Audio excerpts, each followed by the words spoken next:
Huh? I was explaining to my wife. She was so angry. She's like, why is Ryan Reynolds Pikachu? Pikachu doesn't have a voice. I'm like, God damn it, wife. This is Detective Pikachu. Right?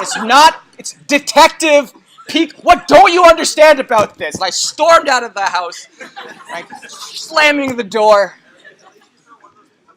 And she filed the divorce, right? But there's a huge difference between Pikachu and Detective Pikachu, right? Huge difference, right? So I will be seeing that movie.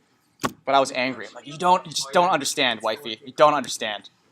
She claims she's a Pokemon fan, yet has never played a Pokemon game.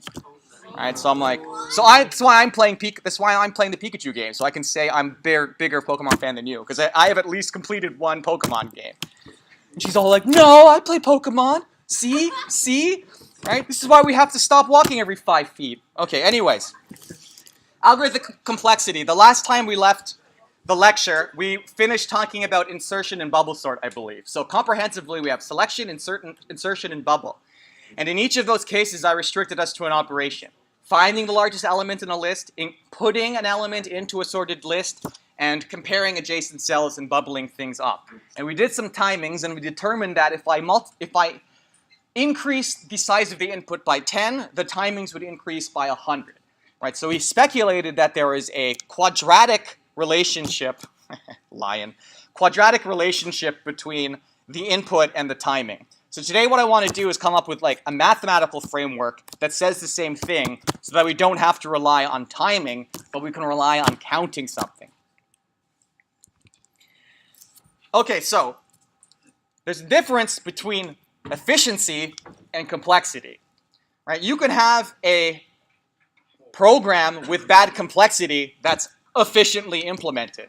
You can also have an algorithm with great complexity that is inefficiently implemented. Efficiency refers to taking something and typing it into the computer and the quality of that conversion. Complexity is sort of a higher order measure of like, well, what really is the asymptotic, like what is a bound that I can.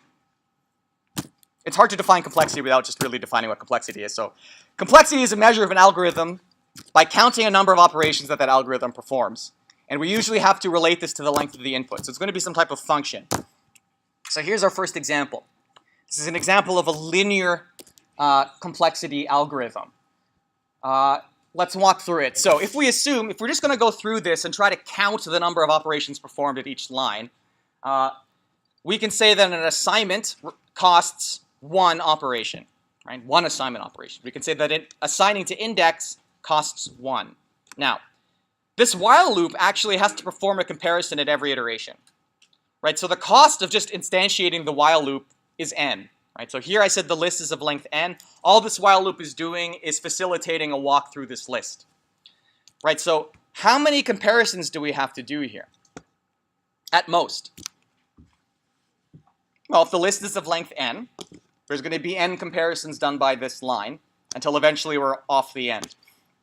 So that's why I put an n here, right? So this costs one operation, but we're doing this one operation in the inside of a loop, so actually we've done that operation n many times. Everyone still with me? Yeah? Some nods? So if I add up all of the operations that we've done, oh, that should be a 2, not a 1, by the way. I've done 2n plus 2 many things.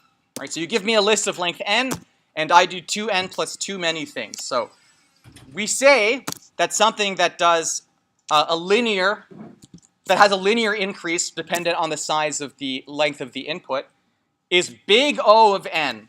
Okay, and I'm going to tell you exactly what big O of n means. So before I show you the mathematical definition, I want to show you what I mean in a graph.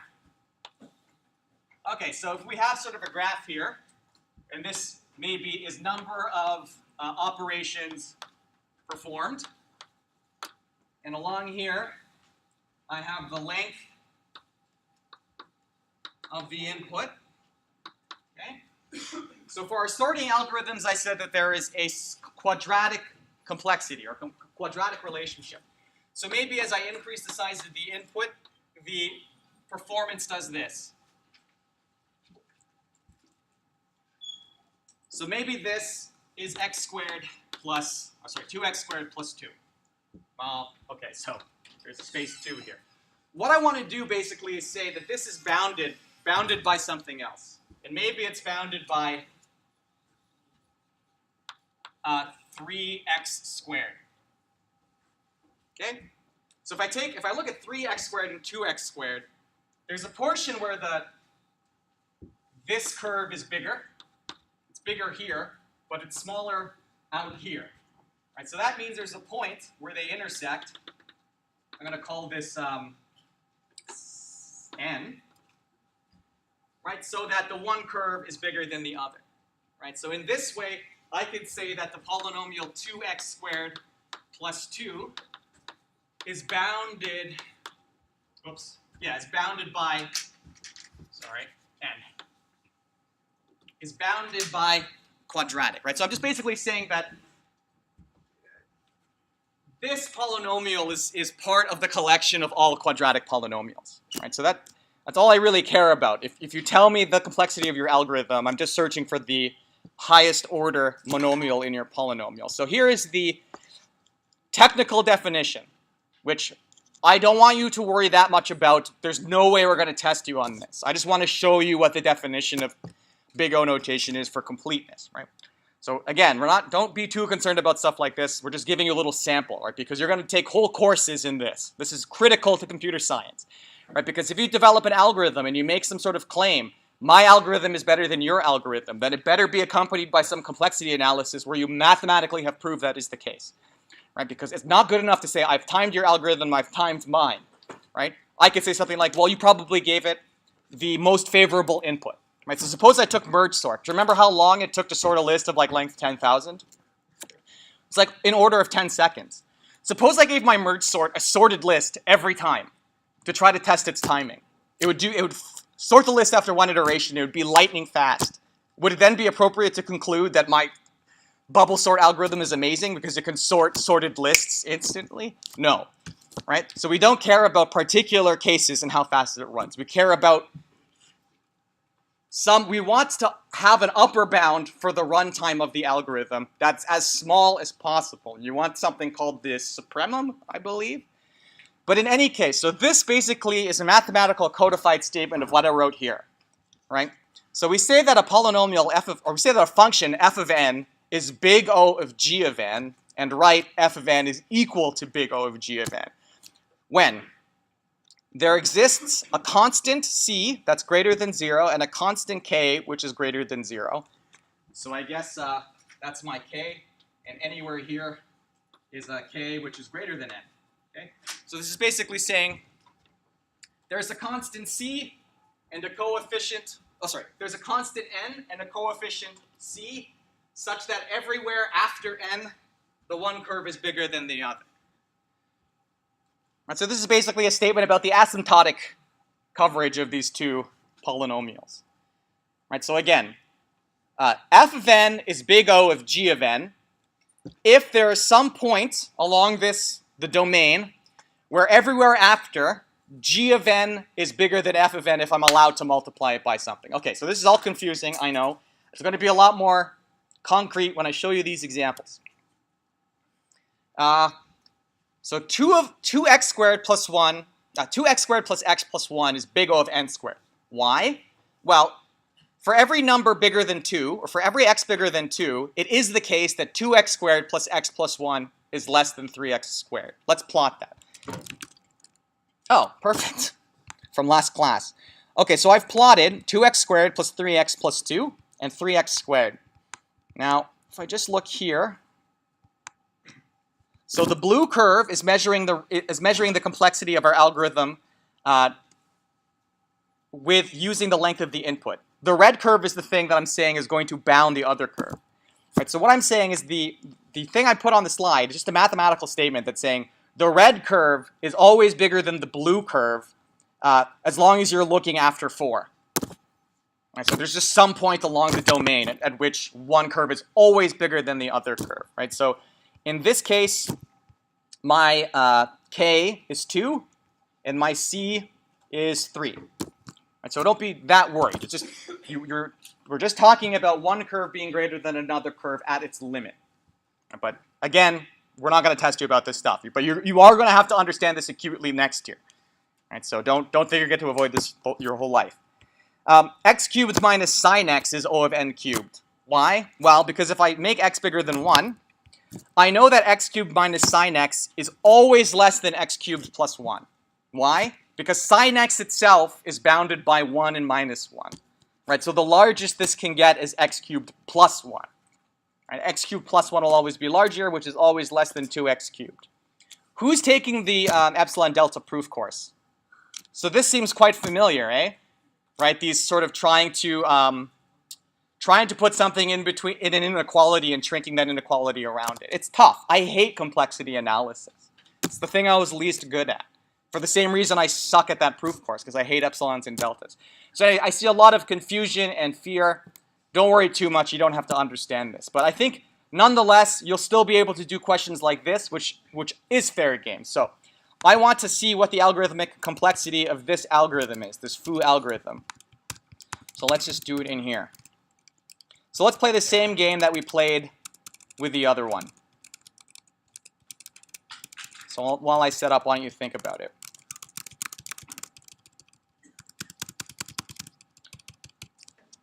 Okay, so how much does it cost to do an assignment? And 1. How many times am I going to check this comparison? How many times is this going to get set? So it's cost once, but we're going to do it n times.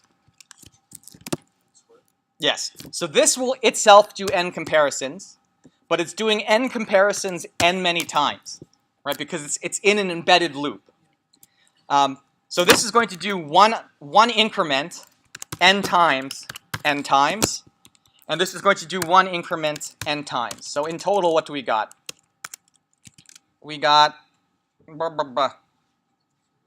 2n squared plus, how many n's do I got? 3 n's plus 2. And what is this big O of? Yeah, n squared. So for polynomials, big O is really easy. Just find the leading term. Right, so 3n squared is going to be bigger than this everywhere for some n. You'll always be able to find it. Is this also true?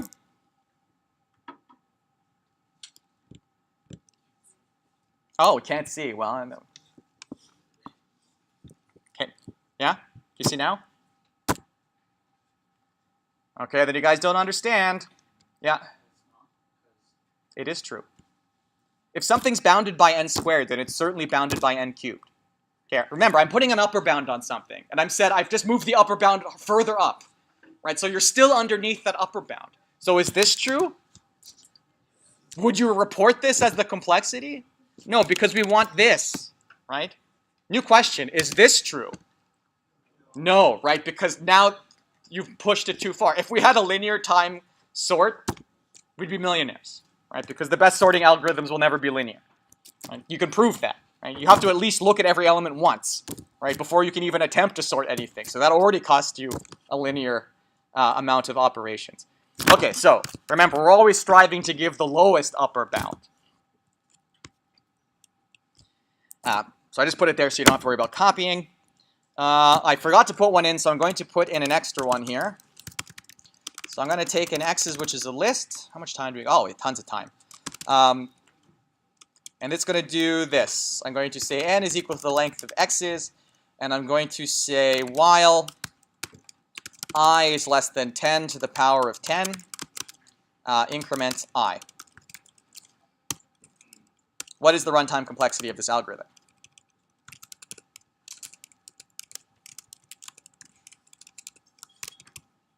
How much does this cost? How much does this cost? Nope. 10 to the 10.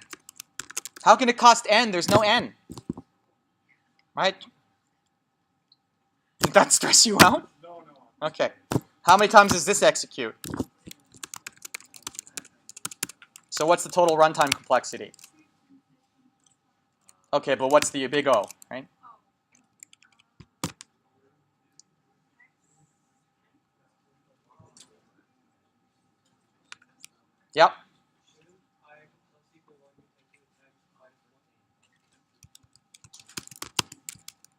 It doesn't matter. We're bounding things, right? It's like limits, right? Who cares about the constants, right? So yes, you are technically correct, which is the best kind of correct, but I'm just going to leave it like this, yeah.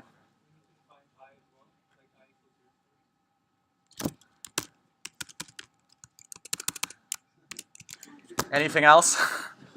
Can you answer the question now, or? No one has an answer to this. Yeah. Is a horizontal Which is? 1.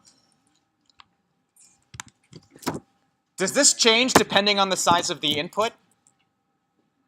No. So does it make sense to say this has constant runtime complexity? It's a huge constant, right? But it's still a constant. I can predict ahead of time the runtime of this for all inputs, because it's never going to do anything more than 10 to the power of 10. So therefore, the upper bound is some horizontal line. Who cares? You pick the constant. I'm too lazy. But I know it's going to be linear, right? Because that's the only thing I care about. Asymptotic complexity. Okay, so this is an important lesson. Just because one algorithm has a better complexity than one other algorithm doesn't mean it's going to run faster, right? Because these constants get hidden, right? And somehow your C may be enormous, right? So be careful, right?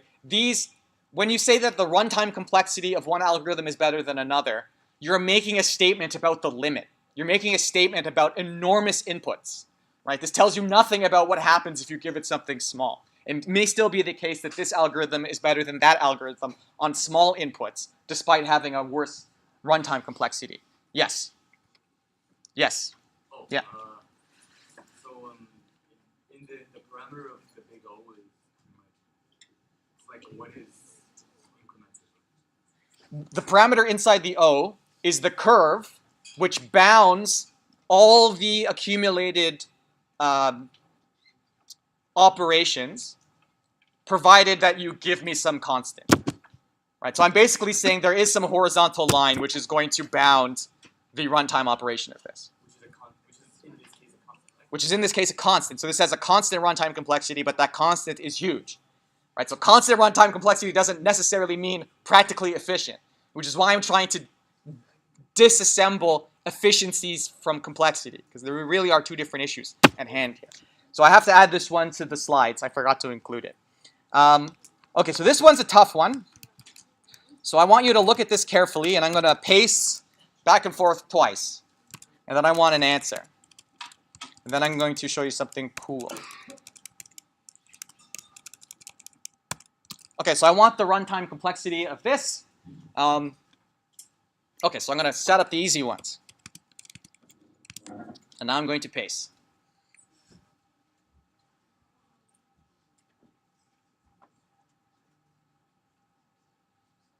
Now my other class couldn't get this. Now remember, you guys are the smart class. So I have high hopes. Is he a mascot now?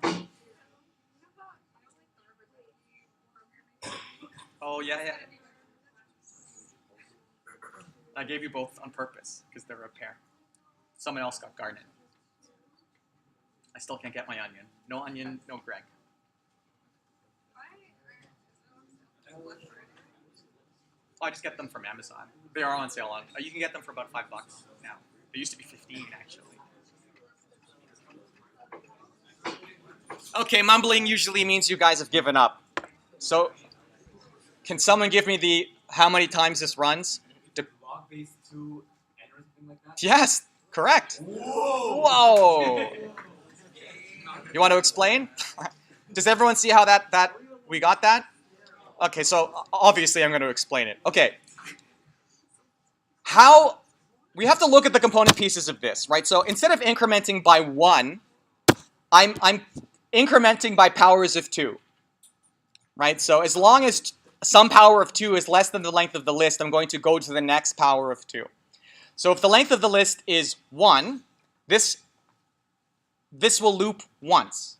If the length of the list is 4, this will loop twice. It'll go 2, 4. If the length of the list is 8, it's going to loop 3 times.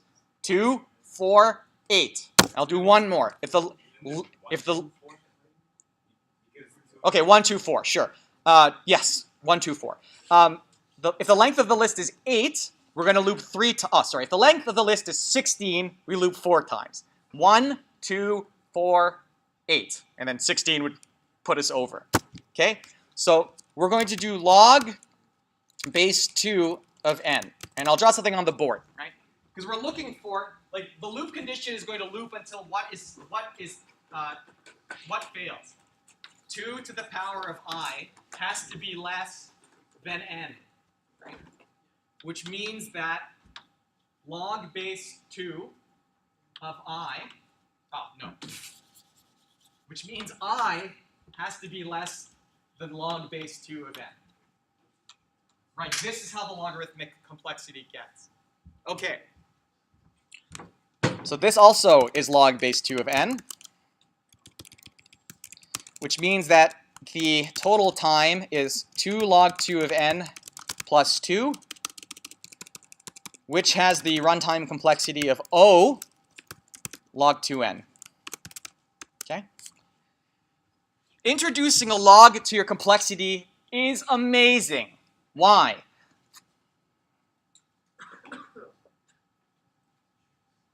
They increase less and less as you go further. It's better than that, right? Log decreases a number by an enormous amount. So what does log base 10 do? You give me a number, I count its digits. That's the log base 10. So if you give me a number like a billion, that gets log base 10 to 7. 7! You've gone from a billion to 7, right? So taking a log so much reduces the complexity of your algorithm, it's crazy. It takes huge numbers and it makes them tiny. Okay, so given that, I'm telling you that, okay, we have to figure out the complexities of our sorting algorithm. So let's do that now. Insertion, bubble, or selection. Pick one. They're all the same. Which one do you want to do? The bubble, the bubble, the bubble. Okay, we'll do the bubbles. I agree, because it's the easiest one, because it's the only sorting algorithm we wrote which is self-contained. So I'm happy you picked that. All right, so let's play the game again. So you think I'm going to put in the easy ones. Sulfuric acid. Sea goggles, they do nothing. You guys thinking?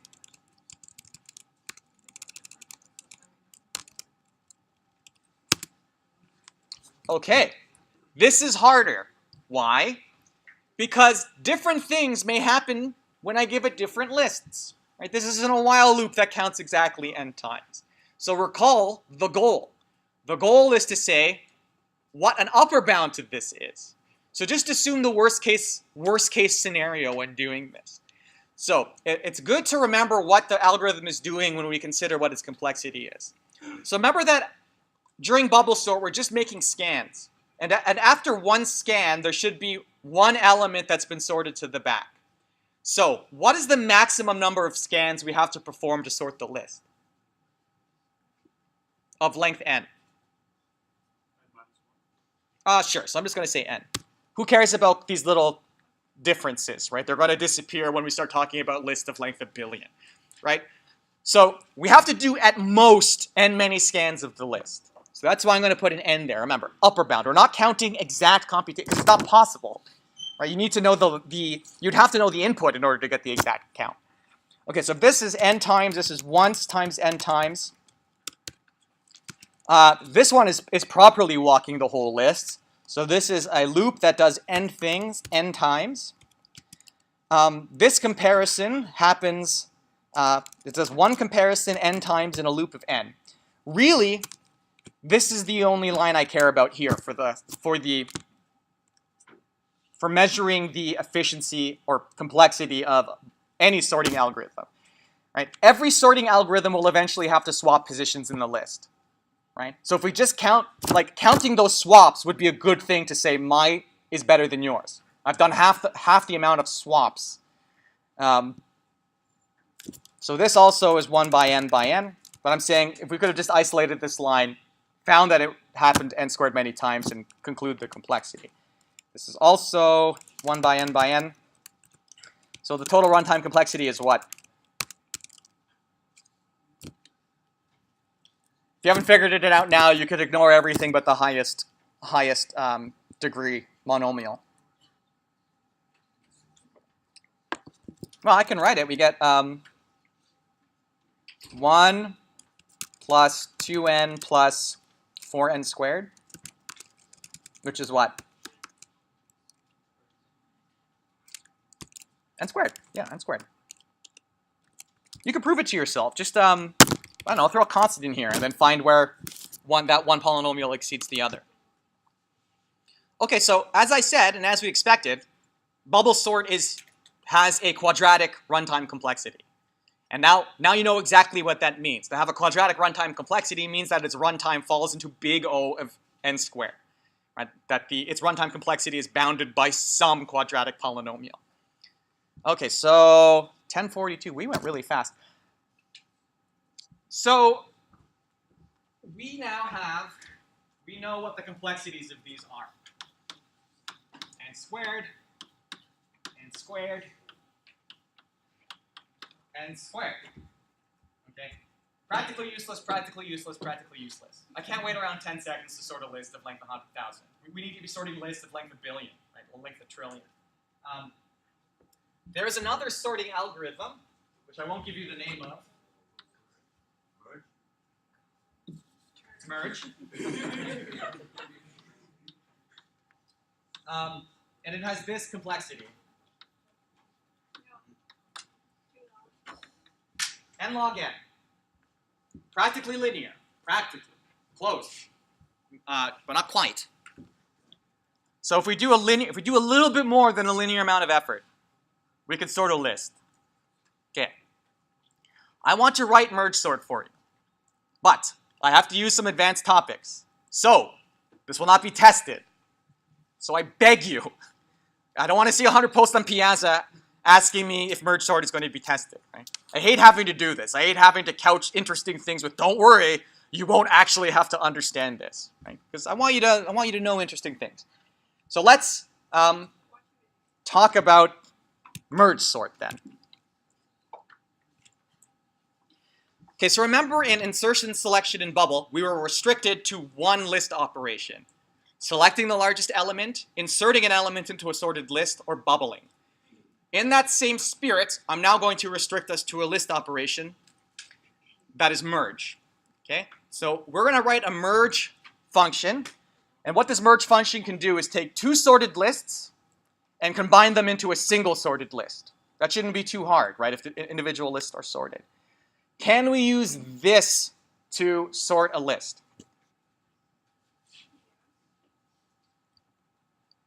Who said yes? Yes, obviously. Okay. So what I want to do, if you give me a way to sort two sorted lists, I'm going to say, okay, give me a list. Break that list in half, and then sort them by the method I'm explaining right now.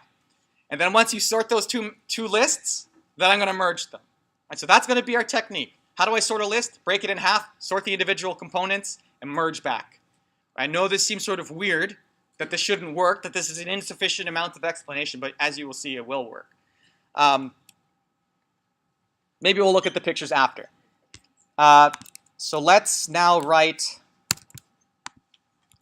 So first we need something that can merge two sorted lists. And this is going to now return a new list, right? Because I can't, well, I'm going to need more memory, so there's nothing around that. Merges the sorted list x's and y's into a master sorted list of x's plus y's. Okay? So reluctantly, I'm going to use counters. Okay, so I need an answer, which I'm going to say is z's, and I need two counters, I and j. So this is empty, this is 0, this is 0. Now that I've shown you a way to swap, this is actually a good way to keep your code sort of more compact. If you need to define a bunch of things, do it on one line rather than 3. Well, if you'd like. I just think this keeps the code a little bit more compact. Okay, so what do I have to do?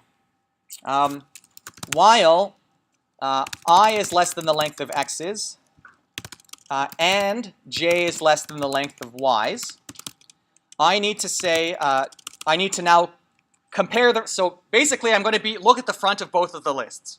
And one of those two things is going to be smaller, and that's the thing I'm going to put in the new list. And then I'm just going to increment down.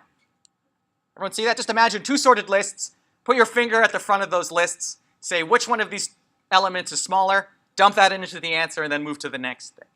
Maybe the code will be a better explanation than my hand waving, literal hand waving.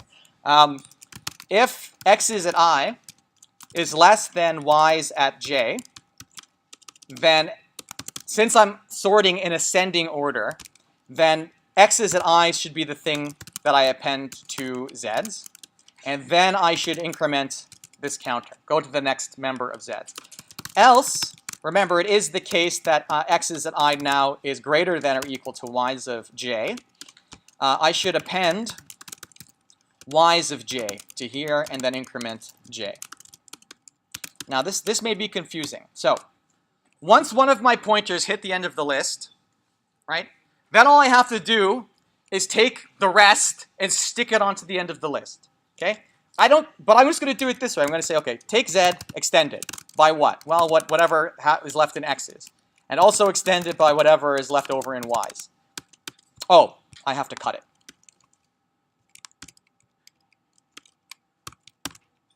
I think that should be right. Return z's, right? So it may look like I'm doing an extra extension, but one of these slices will be empty. Exactly one of the, well, maybe both. At least one of the slices will be empty because one of the pointers is walked to the end of the list already. Okay, so let's see if this will work.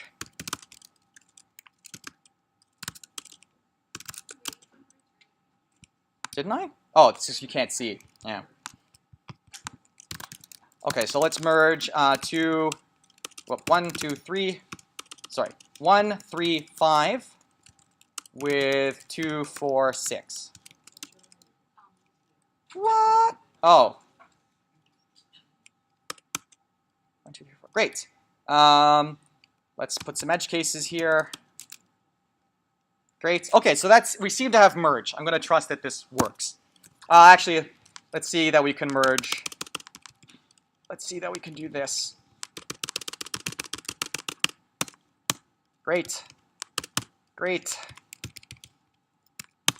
Perfect. Okay. So we have merge. Okay, now I'm going to write merge sort. The first time I saw this, it blew my mind. Like I spent the rest of the day like not believing that it should work. So we're going to take x as a list. And this will be the last thing we do today because I really hope it messes you up. I really hope you all leave in a daze. Okay, so this is how I'm going to sort the list. Okay? So easy cases. If the length of x's is less than 2, or maybe less than or equal to 1, this means that the list is either empty or contains one element, in which case it's already sorted, right? Okay, so I'm just going to return it. If it's already sorted, just don't do anything to it.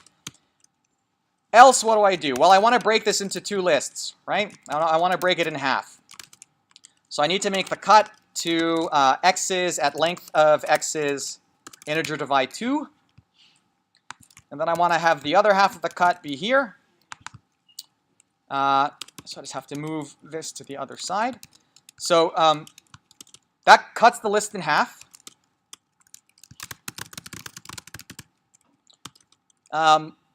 So what I'm going to do is this, and this is the thing that's going to maybe scare you guys.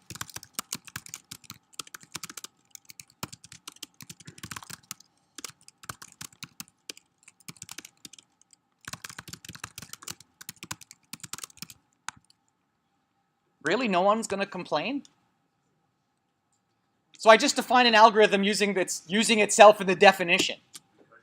Yeah, it's recursion, but usually people complain about this. Because it doesn't make any sense. How can you how can you define something using itself in the definition? No, I learned it. Yeah, I learned recursion over the course of 15 years, and it still doesn't make any sense to me. Well, I could work it out from first principles, and at that point it does. Anyways, I'm just saying, when I learned this, it just doesn't seem right. What do you mean you're telling me how you work by using yourself and how you work? So, but you guys are totally cool with this. Jeez, you're much smarter than I was when I was a kid. Too much Pokemon. Well, okay, let's Okay, I suppose it may be more impressive if I actually demonstrate that it will work, right?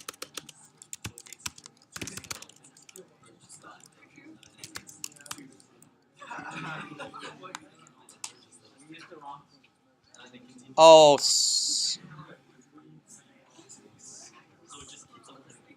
huh? Oh, I used merge and not merge sort. Sorry. There we go. Works. Okay, how much time do I got? Okay, so let's just write error?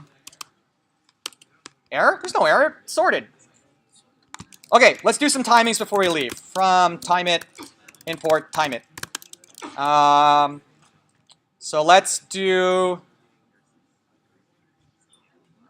So how did I do this? Definition foo takes n takes an integer, and what do I want to do? Okay, from I'm thinking. Rand int.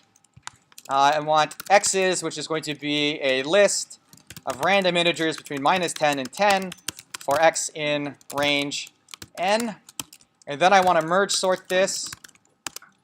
Merge sort x's. I don't care. And then I want to print. No, I don't want to print that. Okay, so let me do this. Let me go in. So time it lambda to foo of, okay, 100. Oh, right. I should only ask it to time it once. Great. Oh. Does anyone remember the values we used last class? Okay, well, I'll just go. 10 to the power of 3. Okay, so last time I did this, the time increased by a factor of 100. So it's, what? Oh, no, that's a factor of 10. That's fine. That's fine. Yep.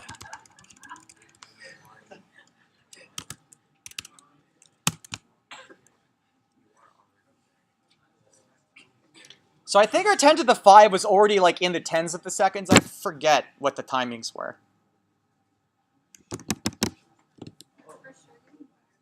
For sure, these are better timings. Still not great. It's still not great that it takes so. Well, I didn't implement this very smart.